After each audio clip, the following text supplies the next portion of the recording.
मेरे YouTube channel astro Naresh पर आपका स्वागत है। नमस्कार, मैं हूं नरेश कुमार। सबसे पहले उन तमाम दर्शकों का धन्यवाद जिन्होंने पेज को सब्सक्राइब किया है और जो वीडियो को और कंटेंट को पसंद कर रहे हैं। और यदि आपने पेज को सब्सक्राइब नहीं किया है तो इसे काइंडली सब्सक्राइब जरूर करिए, इससे हमारी हौसला अफजाई होती है। दोस्तों, देश के मशहूर उद्योगपति गौतम अडानी आजकल चर्चा में है और चर्चा महज 2 दिन में उनकी मार्केट कंपनी का कैप 4 लाख करोड़ रुपए कम होने के कारण है। पिछले 2 दिन से अडानी समूह की 10 कंपनियों के शेयरों में ताबड़तोड़ बिकवाली हो रही है और ये बिकवाली जो है वो शुरू हुई है अमेरिका की एक कंपनी हिंडनबर्ग की रिपोर्ट के बाद। इस रिपोर्ट के बाद अडानी समूह के शेयरों में लगातार गिरावट देखी जा रही है।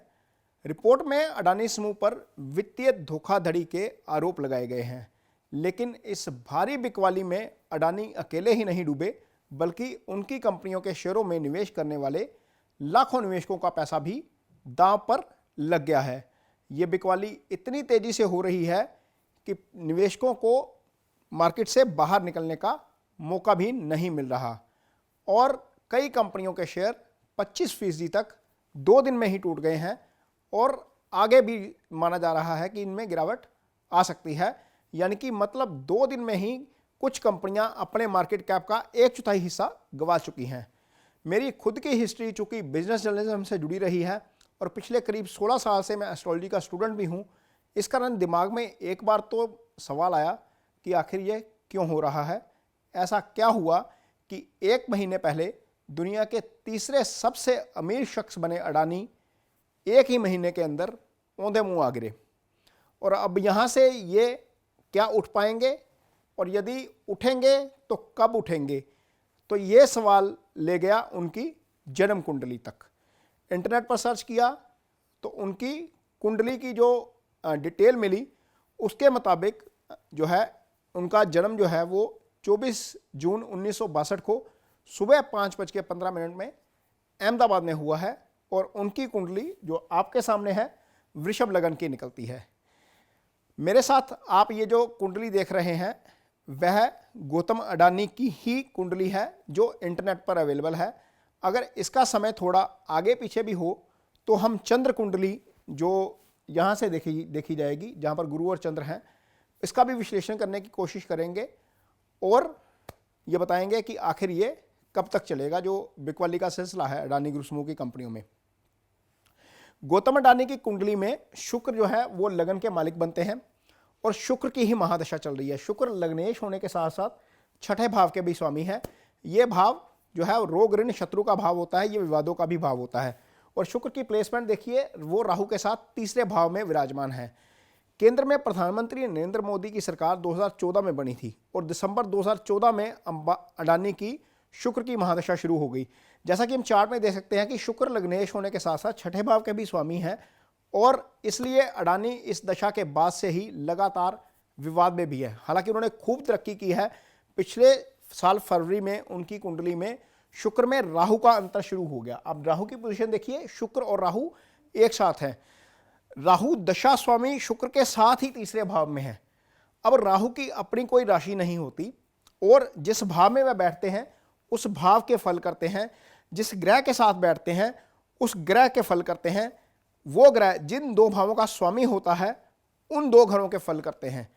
चूंकि शुक्र विलासता और ऐश्वर्य के कारक हैं, लिहाजा शुक्र की महादशा के बीच उन्होंने अकूत संपत्ति कमाई है। लेकिन राहु तो पिछले साल फरवरी से चल रहे हैं, तो ऐसा क्या हुआ कि जनवरी महीने में आकर उन्हें इतना बड़ा झटका लगा है। इसे भी समझने की कोशिश करेंगे क्योंकि शनि यहां पर केतु के साथ हैं 9वें भाव में। ज्योतिष में कहा गया है शनिवत राहु कुजवत केतु, यानी राहु शनि की तरह फल करते हैं और केतु मंगल की तरह। शुक्र में राहु का अंतर पहले से चल रहा था और 17 जनवरी को गौतम अडानी जो है वो शनि की 7.5 के दूसरे फेस में प्रवेश कर गए। इस समय शनि का गोचर जो है चंद्रमा के ऊपर से हो रहा है, यानी कि वो 7.5 के दूसरे फेस में है।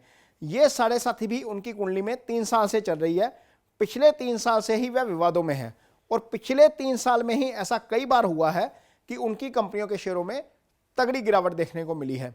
अब उनकी कुंडली में शुक्र की महादशा में राहु की अंतर्दशा और 18 दिसंबर, पिछले साल 18 दिसंबर को शनि का अंतर भी शुरू हो गया, मीन शनि का प्रत्यंतर भी शुरू हो गया। शनि गौतम अडानी की राशि के स्वामी है, जैसा आप देख सकते हैं कि चंद्रमा कुंभ राशि में है और शनि राशि से 12वें भाव यानी कि जो मकर राशि के भी स्वामी हैं, और शनि प्रत्यंतर दशा और शनि की 7.5 का दूसरा फेज शुरू होने के 10 दिन के भीतर ही ये रिपोर्ट आई है। अडानी आज औंधे मुंह है, लेकिन बड़ा सवाल यह है कि अडानी यहां से उबर पाएंगे या नहीं। तो जवाब है कि 30 जनवरी को शनि अस्त होने के बाद मौजूदा स्थिति में थोड़ा सुधार देखने को मिल सकता है, लेकिन यह फौरी सुधार होगा और लंबी अवधि में उन्हें इससे उबरने में वक्त लगेगा।